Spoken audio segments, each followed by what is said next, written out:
Coba deh tanya jujur ke diri kamu sendiri. Di tengah kesibukan kerja dari pagi sampai sore, apakah satu gaji utamamu setiap bulan itu benar-benar cukup buat nutupin gaya hidup dan kebutuhan yang harganya makin terbang? Kalau kamu ngerasa nafas finansial udah mulai ngos-ngosan setiap pertengahan bulan, tenang aja, kamu sama sekali nggak sendirian kok. Nah, di sesi pembahasan kita kali ini, kita bakal kupas tuntas satu strategi yang sekarang tuh bukan sekedar tren lagi, tapi udah jadi kunci bertahan hidup di era modern. Side hustle, alias pekerjaan sampingan. Kita akan bedah data, riset, dan pandangan ahli buat nemuin 6 alasan kenapa kamu perlu punya pekerjaan sampingan. Pokoknya, biar aman nih. Ini dia alur bahasan kita hari ini. Kita mulai dari melihat realita pekerja, lanjut ke 6 alasan utama. Fakta di lapangan soal pekerja gig, strategi bikin dana darurat yang super aman, sampai ngintip masa depan karir digital. Yuk, langsung kita mulai. Bagian pertama, realita pekerja masa kini. Buat paham kenapa pekerjaan sampingan itu krusial banget, kita harus lihat dulu tekanan yang lagi dirasain pekerja kantoran dan Gen Z zaman now. Kenyataannya, sekarang tuh ibarat timbangan yang berat sebelah banget. Data dari modal rakyat nunjukin kalau harga kebutuhan primer, kayak biaya pendidikan, kesehatan, sampai cicilan rumah, itu melesat naik gak karuan. Sayangnya, kenaikan gaji standar 9 ke 5 kita tuh seringkali jalan di tempat. Inilah realita pahit yang bikin kita harus putar otak. Tapi, dari kepahitan itu, ada peluang emas. Coba bayangin, menurut laporan Cirebonner, nilai ekonomi digital Indonesia tuh diproyeksikan bakal nembus angka gila-gilaan, lebih dari 200 miliar dolar AS di tahun 2030. Jadi, di saat gaji konvensional lagi macet, ekonomi digital justru lagi buka keran peluang gede banget buat kita nyari tambahan. Masuk ke bagian 2, 6 alasan punya pekerjaan sampingan. Berdasarkan berbagai insight finansial, ini dia daftar alasan kenapa side hustle adalah jaring pengaman terbaik buat kamu. Alasan pertama, simple banget, buat nambal keranjang belanja bulanan.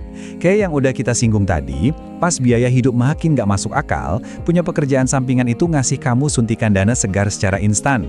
Ini bukan melulu soal gaya-gayaan ya, tapi sekedar biar bisa bernapas lega dan nutup kebutuhan sehari-hari tanpa harus ngutang. Alasan kedua adalah soal keamanan. Bayangin kalau kamu cuma bergantung sama satu sumber gaji.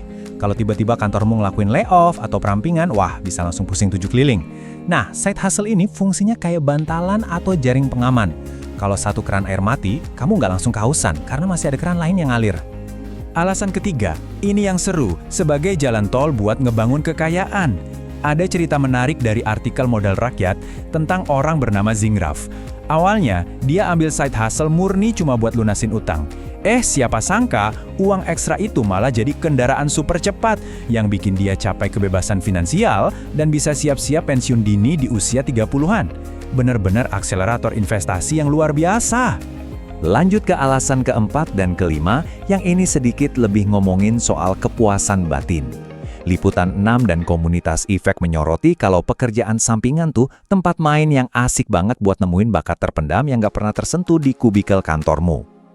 Lewat proyek sampingan, banyak orang akhirnya nemuin tujuan hidup yang sebenarnya, yang mungkin gak mereka dapetin dari bos di kantor. Dan alasan keenam yang jadi penutup daftar kita, otonomi alias kebebasan penuh. Kita tahu Gen Z dan milenial paling malas diatur-atur sama jadwal kaku. Lewat side hustle, kamu yang pegang setir. Kerja bisa dari mana aja, jam berapa aja. Dan buat kamu yang introvert, ngerjain desain grafis atau nulis artikel lepas dari kamar itu rasanya jauh lebih produktif ketimbang harus nguras energi sosial tiap hari di kantor kan? Bagian ketiga, fakta nyata pekerja gig. Oke, secara teori emang kedengeran manis, tapi gimana fakta di lapangan? Mari kita lihat survei akademis terbaru soal pekerja gig di Indonesia. Siap-siap kaget ya, dari survei terhadap lebih dari 1.100 pekerja gig di Pulau Jawa, ternyata 60,1% alias mayoritas dari mereka sekarang ini malah menjadikan gig work sebagai pemasukan utama. Bukan sampingan lagi. Ini ngebuktiin kalau batas antara pekerjaan tetap dan side hustle makin lama makin pudar di era digital sekarang. Nah, yang menarik lagi dari slide ini, studi dari jurnal akademis Business Theory and Practice nunjukin kalau fleksibilitas aja nggak cukup bikin kamu aman. Stabilitas finansial tuh ternyata punya kaitan yang erat banget sama seberapa melek finansial atau seberapa tinggi literasi keuangan dari pekerja itu sendiri. Buktinya, nih studi itu juga nyatet kalau 75,3% responden yang punya kebiasaan nabung rutin ngerasa jauh lebih aman dan stabil secara finansial. Artinya, seberapa besar pun duit yang kamu dapat dari pekerjaan sampingan, yang benar-benar jadi penentu keamananmu adalah kebiasaan mengelola dan menabung uang tersebut. Bagian keempat, strategi dana darurat aman. Jadi, gimana dong cara ngelola uang sampingan ini biar kita benar-benar aman? Jawabannya, dana darurat. Pernah kepikiran nggak apa jadinya kalau klien side hustle kamu tiba-tiba hilang atau telat bayar?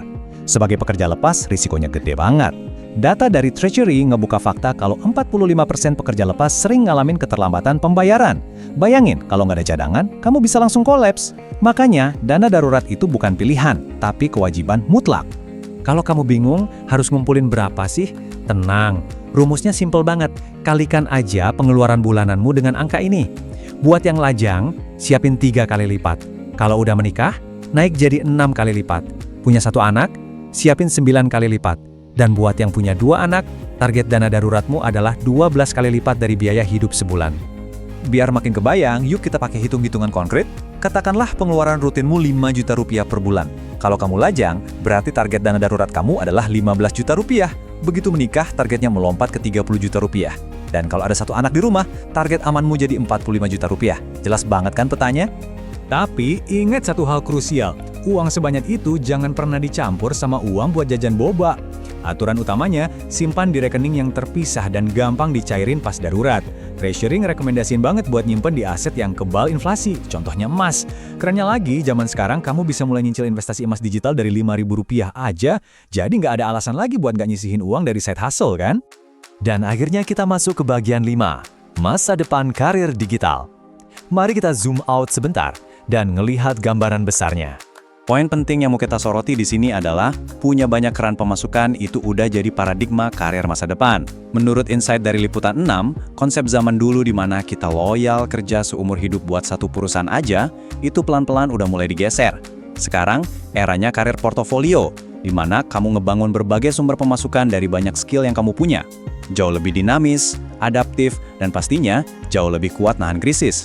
Jadi, pertanyaannya sekarang bukan lagi, apakah kamu butuh punya pekerjaan sampingan, tapi kapan kamu mau mulai? Semua alat yang kamu butuhin udah ada di depan mata.